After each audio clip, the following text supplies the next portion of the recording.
If Iran is the country in the Middle East which is fomenting terror and creating war and expanding its dictatorship, then Iran's influence is the one that has to be combated. Remember, Iran is the one that had a nuclear program that they hid from the world, which is destabilizing Middle East peace. Do you agree with Mr. Pompeo, who said today that confronting Iran is the only way to set up the peace in the Middle East? Well, it's not the only way.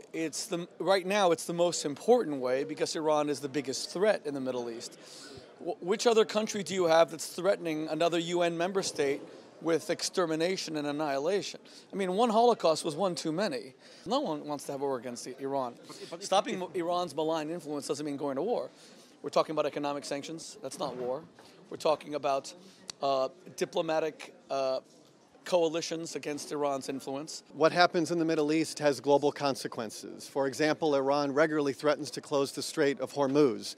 That would have enormous consequences for the global oil market.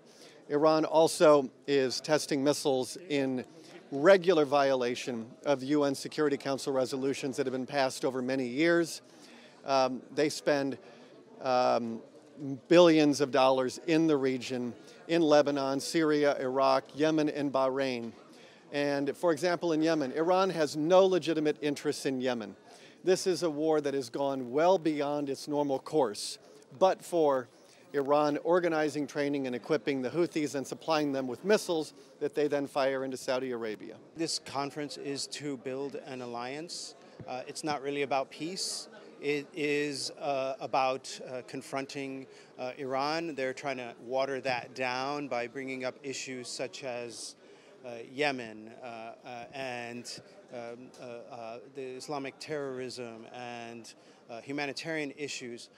But this is an attempt by the U.S. to kind of bully some of its allies into signing up for this hardline agenda and to build this sort of alliance against Iran. It's just about creating this confrontation and, to the extent that it is meaningful, it's about kind of building support inside a very narrow circle of policymakers and donors inside the United States to support Trump in his next election. I mean, I think that Iranian actions in the Middle East don't contribute to peace, but every single other country in the Middle East is also not contributing to peace. Saudi Arabia and the United Arab Emirates are bombing Yemen and creating the humanitarian crisis.